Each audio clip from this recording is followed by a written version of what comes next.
अस्सलाम वालेकुम, सत श्री अकाल। Welcome back to our channel Pakistani Punjabi reaction. This is मिनोशीन चौधरी ते मेरे नाल ने। अस्सलाम वालेकुम, सत श्री अकाल। किदा हाल चाल? उम्मीद करना वधिया होगे, हसदे वसदे होगे, चढ़दी कला च होगे। अज पंजाबी लैंग्वेज की हिस्टरी के बारे वीडियो लैके आए हैं। पंजाबी लैंग्वेज हज़ारों साल पुरानी जुबान है, लेकिन हुण पंजाबी लैंग्वेज के बोलने वाले बहुत ज़्यादा घट ने। वीडियो का टाइटल है the death of Punjabi language, Punjabi language की मौत। मजीद डिटेल जानने अज की वीडियो नू स्टार्ट करने 3 2 1 स्टार्ट। पंजाबी पाकिस्तान में सबसे ज़्यादा बोले जाने वाली ज़ुबान। राइट? नो। पाकिस्तान आज़ाद होने के 3 साल बाद 1951 में सेंसस किए गए, जिसमें ये देखने को मिला कि इस कंट्री की टोटल पॉपुलेशन में आधे से ज़्यादा लोग तो पंजाबी बोलने वाले लोग रहते हैं, करीब 57.08%। बहुत सारे पाकिस्तानी और इंडियंस पंजाबियों को ये लगता है कि पाकिस्तान वालों ने पंजाबी को बहुत संभाल कर रखा हुआ है और पंजाब में रहने वाला हर कोई पंजाबी ही बोलता है, लेकिन ये बात बिल्कुल गलत है। अब मैं ऐसा क्यों कह रहा हूँ? तो आप ये स्कूल नोटिस पढ़िए, जिसमें लिखा गया है कि बच्चे स्कूल में फॉल लैंग्वेज यूज़ नहीं कर सकते।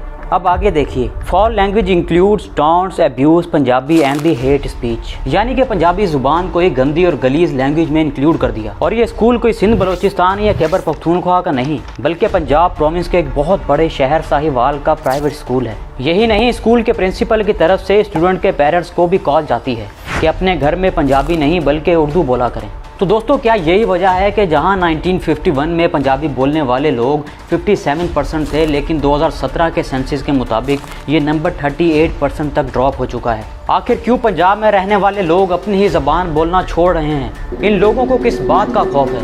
चलिए आज की वीडियो में यही सब कुछ जानते हैं। हमारे यहाँ वो एक ट्रेंड है कि पंजाबी जो है वो ज़रा गाँव देहात के लोग ट्रेंड बन चुका है कि अब पंजाबी को निगलेक्ट किया जा रहा है। हेजिटेट करते हैं कि उसमें वर्ड्स ऐसे चीप आ जाते बीच में, तो वो थोड़ा लगता है ना, इनफॉर्मल सा लगता है। पंजाबी बहुत ज़्यादा स्कूल्स वगैरह में और हर जगह पे बहुत ज़्यादा अप्रिशिएटेड नहीं है आजकल के टाइम में। ਤੁਸੀਂ ਆਪਣੀ ਜ਼ਬਾਨ ਤੇ ਆਪਣੇ ਕਲਚਰ ਤੋਂ ਹੀ ਸ਼ਰਮਿੰਦਾ ਹੋ, ਤੁਸੀਂ ਕੀ करना? पाकिस्तान के इंडिपेंडेंस के बाद पंजाबी लोग स्टेट और सोसाइटी के हर लेवल्स में काम करने लगे, फिर चाहे वो पॉलिटिक्स हो, ब्यूरोक्रेसी हो या मिलिट्री, जो कि हमें आज भी देखने को मिलते हैं। ये अलग बात है कि वो सब आपस में जो कम्युनिकेट करते हैं वो उर्दू लैंग्वेज में करते हैं। खैर, जब से हमारी नेशनल लैंग्वेज उर्दू बनी तो पंजाब प्रोविंस में रहने वाले पंजाबियों ने इसे पढ़ाने पर पाबंदी लगा दी। 1980s तक आते आते कुछ इंटेलेक्चुअल्स ने पंजाबी में डेली न्यूज़पेपर शुरू किया, जिसका नाम था सजन, जो कि पंजाबी जुबान में पब्लिश किया जाता था। इस न्यूज़पेपर को बनाने के पीछे सिर्फ एक ही मकसद था कि पंजाबी जुबान को बचाया जाए, कहीं लोग पंजाबी को भूल ही ना जाएं, क्योंकि हर बुक या न्यूज़ तब उर्दू या फिर इंग्लिश में पब्लिश हुआ करती थी। सजन न्यूज़पेपर के पब्लिश होने के बाद अनफॉर्चुनेटली ये सिर्फ 20 माह तक ही चल सका, क्योंकि ना तो इसे गवर्नमेंट की सपोर्ट थी और ना ही किसी प्राइवेट सेक्टर की। यही नहीं, 1990s तक पंजाब असेंबली में पंजाबी बोलने पर भी मुकम्मल पाबंदी लगा दी जाती है। कुछ लोगों ने इसके खिलाफ आवाज़ उठाई कि और कुछ नहीं, बच्चों को स्कूल में तो पंजाबी पढ़ाने दो, लेकिन गवर्नमेंट ने इनकी किसी बात को ना माना। जबकि दोस्तों, इसी पंजाब की धरती में ऐसे लोग भी पैदा हुए हैं जो कि ये सारे लोग उनको अच्छे से मानते हैं। फॉर एग्जाम्पल 13वीं सेंचुरी में बाबा फरीद, जिन्होंने पर्शियन स्क्रिप्ट में पंजाबी को लिखा, और फिर इसी ट्रेडिशन को आगे कई और सूफियों ने प्रमोट भी किया, जिनमें शाह हुसैन, बाहू शाह, बुल्ले शाह और वारिस शाह। फिर 19वीं सेंचुरी में मियाँ मोहम्मद बख्श और ख्वाजा गुलाम फरीद ने पंजाबी लिटरेचर को बहुत ज़्यादा प्रमोट किया। पंजाबी को सिर्फ मुसलमानों ने ही नहीं बल्कि सिखिज़म ने भी अडॉप्ट कर लिया। जब गुरु नानक साहिब ने अर्ली 16वीं सेंचुरी में सिखिज़म की बुनियाद रखी, उन्होंने भी कई पंजाबी में किताबें लिखी, लेकिन इंटरेस्टिंगली ये वो पंजाबी नहीं थी जिसे मुसलमान के पंजाबी लिखा करते थे। मेनली पंजाबी 4 किस्म के स्क्रिप्ट में लिखी जाती है: शाहमुखी, गुरमुखी, दीवानागरी और रोमन स्क्रिप्ट आजकल कॉमन है। शाहमुखी स्क्रिप्ट पंजाबी लिखने का सबसे पुराना स्क्रिप्ट माना जाता है। पाकिस्तान पंजाबी लोग शाहमुखी में ही स्क्रिप्ट लिखते हैं। कई लोगों का मानना है कि ये स्क्रिप्ट उर्दू के लिए बनाया गया था, हालांकि ये पर्शियो अरबिक स्क्रिप्ट है जो कि फारसी और अरबिक से ली गई है। यही वो स्क्रिप्ट थी जो 13वीं सेंचुरी में बाबा फरीद ने अपनी पंजाबी शायरी लिखने के लिए यूज़ की थी। इस स्क्रिप्ट को ना सिर्फ सूफीज़ ने प्रमोट किया बल्कि कई सिख गुरुओं ने भी इसे अपने लिए यूज़ किया। यह स्क्रिप्ट राइट टू लेफ्ट लिखी जाती है, इसलिए इंडियन पंजाबी इसे बिल्कुल भी अंडरस्टैंड नहीं कर पाते। 16वीं सेंचुरी के दौरान गुरु नानक के बाद सिखों के आने वाले दूसरे गुरु अंगद ने पंजाबी और सिख को एक अलग पहचान देने के लिए एक स्क्रिप्ट डेवलप की, जिसे गुरमुखी कहा जाता है।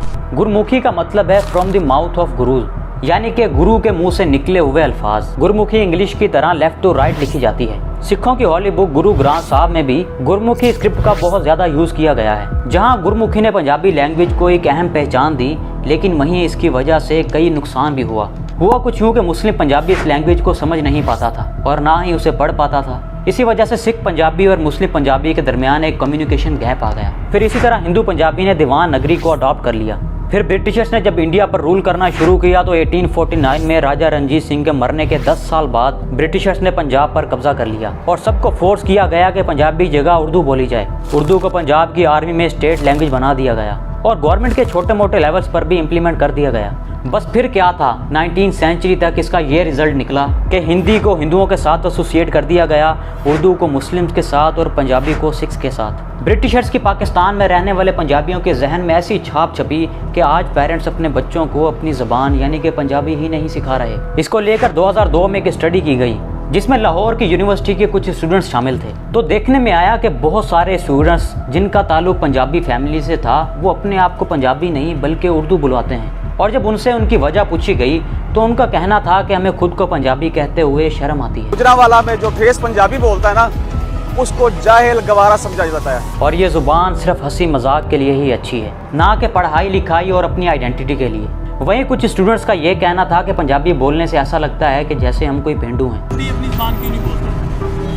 पेंडू लगता है, थोड़ा थोड़ा। फिर 2021 में इस्लामाबाद में एक और स्टडी की गई। ये स्टडी करने का मकसद ये था कि आखिर पता चल सके कि पंजाबी लोग ऐसा सोचते क्यों हैं। इस स्टडी के लिए 4 यूनिवर्सिटीज़ को चुना गया जिसमें 18 से 22 साल के मुख्तलिफ स्टूडेंट्स शामिल थे जो सब के सब पंजाबी फैमिली से बिलोंग करते थे। यहाँ स्टूडेंट्स के डिफरेंट आंसर आए। कुछ का कहना था कि वो लोग पंजाबी बोलते थे लेकिन जब दोस्तों ने मजाक उड़ाना शुरू किया तो हमने ये बोलना ही छोड़ दी। दोस्तों में पंजाबी जो गल कर जो नहीं, कदी कदी वजह की सारियां ਨੂੰ ਆਂਦੀ नहीं है ਤੇ वो ਤਾਂ ਉਹ समझते ਨੇ कि बहुत मतलब ऑकवर्ड जी चीज़ है तो बड़ा मजाक बनाया जाता है। वहीं कुछ लोगों ने कहा कि हमें पंजाबी बोलते हुए शर्म महसूस होती है और कुछ का कहना था कि हमें पेरेंट्स की तरफ से सिर्फ उर्दू ही सिखाई गई। शुरू से आई थिंक ना पेरेंट्स ने इतना फोकस किया कि हमें पंजाबी सिखाएं, ना स्कूल में इतना फोकस रहा। कुछ ने कहा कि हमें स्कूल्स में नहीं पढ़ाई गई। हालांकि दोस्तों दूसरे प्रोविंसेस सिंध और KPK में बच्चों को स्कूल से ही उनकी ज़बान पढ़ाई और सिखाई जाती है। इवन के सिंध में सिंधी सब्जेक्ट और KPK में पश्तो एक कंपलसरी सब्जेक्ट है। और पंजाब जो आबादी के लिहाज से सबसे बड़ा शहर है उसके एजुकेशन सिस्टम में पंजाबी लैंग्वेज है ही नहीं। स्टार्ट में मैंने आपको बताया था कि कैसे पंजाबी बोलने वाले लोग कम हो रहे हैं, तो कहीं ऐसा ना हो कि इस ज़बान को पंजाबी खुद ही ख़त्म कर दें, जो कि हमें पाकिस्तान में दिख भी रहा है। आज से आप ये अहद करके उठिएगा कि अगर आप पंजाब में रहते हैं और आप पंजाबी हैं तो आप अपने घर वालों और दोस्तों के साथ पंजाबी ज़ुबान में बात करेंगे। और जो पेरेंट्स अपने बच्चों को पंजाबी नहीं सिखा रहे उनसे मैं कहना चाहूँगा कि इस ब्रिटिशर माइंडसेट से बाहर निकलें, अपनी ज़बान पर प्राउड फील करें और अपने बच्चों को भी करवाएं। याद रखिएगा कोई भी ज़बान तब तक ख़त्म नहीं होती जब तक उसके बोलने वाले घर में लोग मौजूद हों। और यही कुछ पेरेंट्स अब घरों से पंजाबी लैंग्वेज को ख़त्म कर रहे हैं, इसे हमें रोकना। व्यूअर्स ਇਹ ਸੀ ਅੱਜ ਦੀ ਵੀਡੀਓ। ਅਸੀਂ ਵੇਖਿਆ ਕਿ ਪੰਜਾਬੀ ਜ਼ੁਬਾਨ ਜਿਹੜੀ ਆ ਪਾਕਿਸਤਾਨ 'ਚੋਂ ਆਹਿਸਤਾ ਆਹਿਸਤਾ ਖਤਮ ਹੁੰਦੀ ਪਈ ਹੈ ਤੇ ਇਹ ਬਿਲਕੁਲ ਸਿੱਖਾਂ ਦੇ ਨਾਲ ਲੱਗ ਗਈ ਹੈ ਕਿ ਸਿੱਖਾਂ ਦੀ ਜ਼ੁਬਾਨ ਹੈ ਉਹ ਪੰਜਾਬੀ 'ਚ ਗੱਲ ਕਰਦੇ ਨੇ, ਜਦੋਂ ਬਲਕਿ ਇਸ ਤਰ੍ਹਾਂ ਨਹੀਂ ਹੈ। ਜਿਸ ਤਰ੍ਹਾਂ ਕਿ ਉਹਨਾਂ ਦੱਸਿਆ ਕਿ ਪੰਜਾਬੀ ਜਿਹੜੇ ਲੋਕ ਬੋਲਦੇ ਸਨ ਉਹ ਆਪਣੇ ਦੋਸਤਾਂ ਦੇ ਮਜ਼ਾਕ ਦੀ ਵਜ੍ਹਾ ਤੋਂ ਪੰਜਾਬੀ ਬੋਲਣਾ ਛੱਡ ਦਿੱਤੀ ਉਹਨਾਂ ਨੇ। ਲੇਕਿਨ ਜੇ ਅਸੀਂ ਦੂਸਰੀ ਸਾਈਡ ਵੇਖੀਏ ਕਿ ਬੰਗਲਾਦੇਸ਼ ਇੱਕ ਇਸ ਤਰ੍ਹਾਂ ਦਾ ਮੁਲਕ ਹੈ ਕਿ ਉਹਨਾਂ ਨੇ ਸਿਰਫ ਆਪਣੀ ਜ਼ੁਬਾਨ ਨੂੰ ਬਚਾਉਣ ਵਾਸਤੇ ਆਪਣਾ ਮੁਲਕ ਬਣਾਇਆ ਸੀ ਤੇ ਇੱਧਰ ਪੰਜਾਬੀ ਜਿਹੜੇ ਨੇ ਉਹ ਆਪਣੀ ਜ਼ੁਬਾਨ ਬੋਲਣ ਲੱਗਿਆ ਸ਼ਰਮਿੰਦਗੀ ਮਹਿਸੂਸ ਕਰਦੇ ਪਏ। ਅੱਜ ਦੀ ਵੀਡੀਓ ਪੰਜਾਬੀ ਲੈਂਗੁਏਜ ਦੀ ਹਿਸਟਰੀ ਦੇ ਬਾਰੇ 'ਚ ਅਸਾਂ ਜਾਣਿਆ ਤੇ ਪੰਜਾਬੀ ਲੈਂਗੁਏਜ ਲਹਿੰਦੇ ਪੰਜਾਬ ਦੇ ਵਿੱਚ ख़त्म हो रही है क्योंकि ਇਹਦੇ ਉੱਤੇ ਕੋਈ ਕੰਮ ਨਹੀਂ ਕੀਤਾ ਜਾਂਦਾ। ਸਕੂਲਾਂ ਦੇ ਵਿੱਚ ਪੰਜਾਬੀ ਲੈਂਗੁਏਜ ਨਹੀਂ ਪੜ੍ਹਾਈ ਜਾਂਦੀ, ਜਦਕਿ ਉਹਨਾਂ ਦੱਸਿਆ ਸਿੰਧ ਦੇ ਵਿੱਚ ਸਿੰਧੀ ਜ਼ੁਬਾਨ ਤੇ ਖੈਬਰ ਪਖਤੂਨਖਵਾ ਦੇ ਵਿੱਚ ਉੱਥੇ ਪਸ਼ਤੋ ਜ਼ੁਬਾਨ ਜਿਹੜੀ ਆ ਉਹ ਕੰਪਲਸਰੀ ਸਬਜੈਕਟ ਹੈ, ਜਦਕਿ ਦੂਸਰੀ ਤਰਫ ਪੰਜਾਬ ਦੇ ਵਿੱਚ ਸਕੂਲ ਜਿਹੜੇ ਨੇ ਉਹ ਸਟੂਡੈਂਟਸ ਨੂੰ ਮਨਾ ਕਰਦੇ ਨੇ ਕਿ ਤੁਸੀਂ ਪੰਜਾਬੀ ਨਹੀਂ ਬੋਲਣੀ ਤੇ ਇਸ ਤਰ੍ਹਾਂ ਉਹ ਜ਼ਾਹਿਰ ਕਰਦੇ ਨੇ ਕਿ ਪੰਜਾਬੀ ਕੋਈ ਬੁਰੀ ਜ਼ੁਬਾਨ ਹੈ, ਵਲਗਰ ਜ਼ੁਬਾਨ। ਵਿੱਚ ਉਹਨਾਂ ਦੱਸਿਆ ਕਿ ਬਹੁਤ ਸਾਰੇ ਇੰਡੀਆ ਦੇ ਜਿਹੜੇ ਪੰਜਾਬੀ ਨੇ ਉਹ ਸਮਝਦੇ ਨੇ ਕਿ ਪਾਕਿਸਤਾਨ ਦੇ ਵਿੱਚ ਪੰਜਾਬੀ ਜ਼ੁਬਾਨ ਨੂੰ ਬੜਾ ਸਾਂਭ ਕੇ ਰੱਖਿਆ ਗਿਆ, ਜਦਕਿ ਇਹ ਗੱਲ ਬਿਲਕੁਲ ਗਲਤ ਹੈ। ਦੂਸਰੀ ਤਰਫ ਵੇਖਿਆ ਜਾਏ ਚੜ੍ਹਦੇ ਪੰਜਾਬ ਇੰਡੀਆ ਦੇ ਵਿੱਚ ਉੱਥੇ ਪੰਜਾਬੀ ਲੈਂਗੁਏਜ ਨੂੰ ਬਹੁਤ ਜ਼ਿਆਦਾ ਯੂਜ਼ ਕੀਤਾ ਜਾਂਦਾ। ਪੰਜਾਬੀ ਨਿਊਜ਼ ਚੈਨਲ ਉੱਥੇ ਮੌਜੂਦ ਨੇ, ਜਦਕਿ ਪਾਕਿਸਤਾਨ ਦੇ ਵਿੱਚ ਕੋਈ ਵੀ ਪੰਜਾਬੀ ਨਿਊਜ਼ ਚੈਨਲ ਤੁਹਾਨੂੰ ਨਹੀਂ ਨਜ਼ਰ ਆਉਂਦਾ। ਇਸੇ ਤਰ੍ਹਾਂ ਉਹਨਾਂ ਦੱਸਿਆ ਇੱਕ ਅਖਬਾਰ ਸੀ ਸੱਜਣ ਉਹਦਾ ਨਾਂ ਸੀ ਜਿਹੜਾ ਉਹਨੂੰ ਸ਼ਾਇਆ ਕੀਤਾ ਗਿਆ, ਲੇਕਿਨ ਉਹ ਸਿਰਫ 20 ਮਹੀਨੇ ਚੱਲ ਸਕਿਆ ਅਤੇ ਨਾ ਉਹਨੂੰ ਗੌਰਮੈਂਟ ਨੇ ਸਪੋਰਟ ਕੀਤਾ ਨਾ ਕਿਸੇ ਪ੍ਰਾਈਵੇਟ ਅਦਾਰੇ ਨੇ ਸਪੋਰਟ ਕੀਤਾ ਅਤੇ ਉਹ ਸੱਜਣ ਜਿਹੜਾ ਅਖਬਾਰ ਆ ਉਹ ਵੀ ਖਤਮ ਹੋ ਗਿਆ। ਅਤੇ ਤੁਸੀਂ ਕੀ ਸੋਚਦੇ ਹੋ ਚੜ੍ਹਦੇ ਪੰਜਾਬ ਦੇ ਵਿੱਚ ਪੰਜਾਬੀ ਬੋਲਣ ਵਾਲੇ ਜਿਹੜੇ ਲੋਕ ਨੇ ਉਹ ਘੱਟ ਹੋ ਰਹੇ ਨੇ ਜ਼ਿਆਦਾ ਹੋ ਰਹੇ ਨੇ, ਕਿਉਂਕਿ ਪਾਕਿਸਤਾਨ ਦੇ ਵਿੱਚ ਪੰਜਾਬੀ ਜ਼ਬਾਨ ਜਿਹੜੀ ਆ ਉਹ ख़त्म ਹੋਣ ਦੇ ਕਰੀਬ। ਆਪਣੀ ਰਾਏ ਤੋਂ ਕਮੈਂਟ 'ਚ ਗਾ ਕਰੋ। ਵੀਡੀਓ ਚੰਗੀ ਲੱਗੀ ਲਾਈਕ ਕਰੋ। ਮਿਲਨੇ ਆ ਨੈਕਸਟ ਵੀਡੀਓ। ਗੁੱਡ ਬਾਏ, ਅੱਲਾ ਹਾਫਿਜ਼।